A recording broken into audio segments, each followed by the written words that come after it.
Greetings, everyone. This is Steve Taylor from the Webtorials Editorial and Analyst Division, and I'm pleased to welcome you here today for our discussion of the findings from the 2008 Wireless LAN State of the Market Report.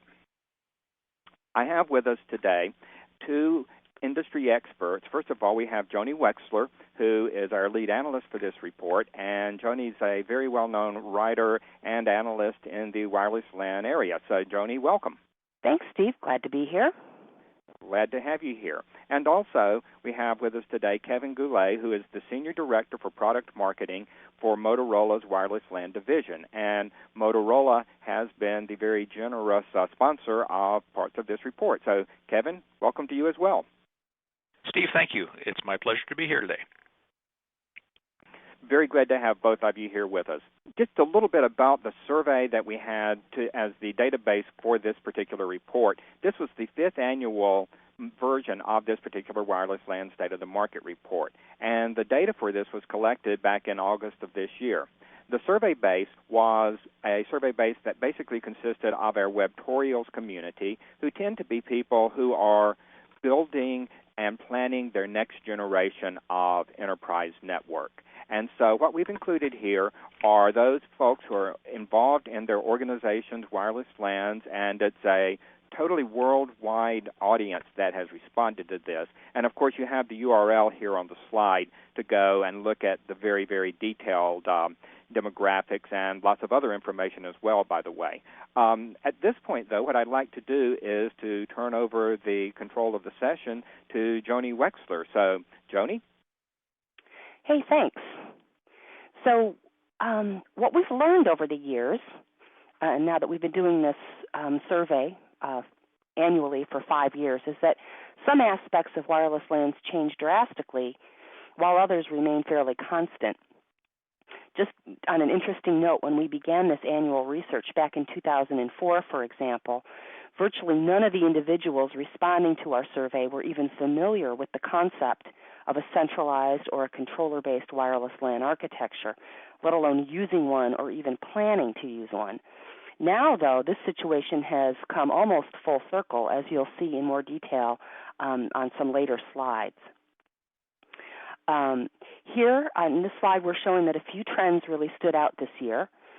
The most extreme one was the rise of the acceptance of pre-standard 802.11n on user roadmaps. There are a number of reasons for this, as I'll talk about in a minute.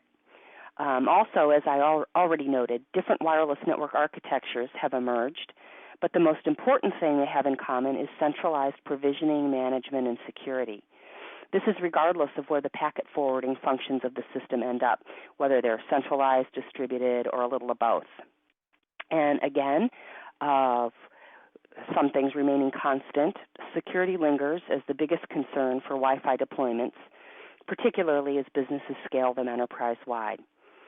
And finally, while fairly traditional data traffic and applications are currently driving near-term 802.11 deployments, enterprises do have interesting uses in mind for these networks as they evolve to 802.11n.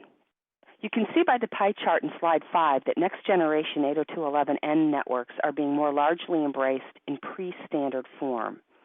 If you look at the purple wedge, you'll see that 41% of our respondents are holding out for formal standards ratification expected in about a year's time. Now, that 41% might seem like a big number, but 1 year ago, that number was 66%, or a full 2/3 of our respondents who said that they would not deploy pre-end products. The number of respondents saying that they currently need the 150 megabit per second and up shared throughput that's afforded by 802.11n and plan to deploy it ahead of formal standards jumped from a meager 1% last year to about 16% this year, if you add the blue and kind of coral pink color pie slices together. These numbers show a preference for using products that have been certified as interoperable by the Wi-Fi Alliance Industry Consortium. Added to the percentage that intend to deploy 11n in limited areas of the company or controlled pilots, over a third of our respondents, or 38%, now say they intend to deploy 802.11n ahead of standards in some form, compared to 16% last year. That 22% differential represents a huge change. One reason for the shift involves the activities of the Wi-Fi Alliance, which of course is the industry consortium that tests for interoperability among products. The Alliance began testing and certifying a number of pre-standard 11N products as interoperable in June 2007, shortly after last year's WebTorial subscribers were surveyed. Now that many products are Draft N certified by the consortium, it appears that organizations have gained confidence that current products carrying the Alliance's stamp of approval will indeed work together, and thus organizations feel safer in buying them. And at this point, I'd like to ask my colleagues here a question.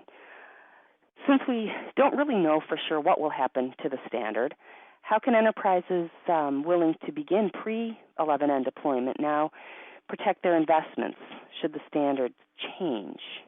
Kevin, do you have any thoughts on that? Yes, Joni. We in the industry, certainly Motorola, and I think the industry in general, is first of all believing that the Draft 2 standard that we're currently on is reasonably stable. As I'm sure the readership and listener base knows, nearly every vendor in the market has a 802.11n product out based on Draft 2. Mm-hmm. And the reason for that is, again, we do feel confident in the stability of the current standard. Now, confident in the following. We believe that the standard itself still could have some minor changes to it upon ratification, but the stability we all feel is those changes would be software-based only. So in terms of a strategy for end users, we really believe that they should certainly look at their vendors, talk to their vendors about the ability to upgrade product in the future, current end product up to ratified standard via software. It'll be important for those vendors and those customers to ensure those vendors are able to do that easily and centrally to make that upgrade an easy path for the customer.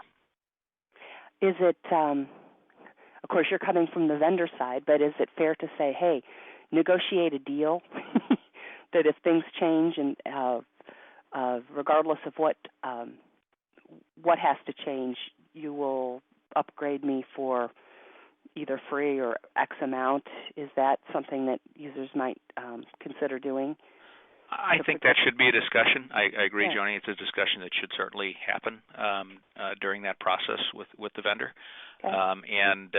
But of course, every end user who chooses to deploy needs to look at the network and architect that end network to make that upgrade an easy path. And a centralized approach, as you mentioned in one of your earlier slides, is one of the best ways to do that. Okay. And, Joni, I'd like to jump in here for just a second, say that also I could not agree more. And that upgrade path has to be available because we've just finished, or we're actually in the middle of some research, kind of minor research that we're doing at WebTorials. But we've asked the readership how they're seeing various things changing over the next year, particularly in regards to the economic climate. And a third of the people are seeing no major change in their capital equipment budgets. But people are also seeing, in fact, over 50% are seeing either some decrease or a significant decrease in their capital equipment budget. So the ability to stretch that budget with the current equipment is going to be more important than ever. Yeah, good point.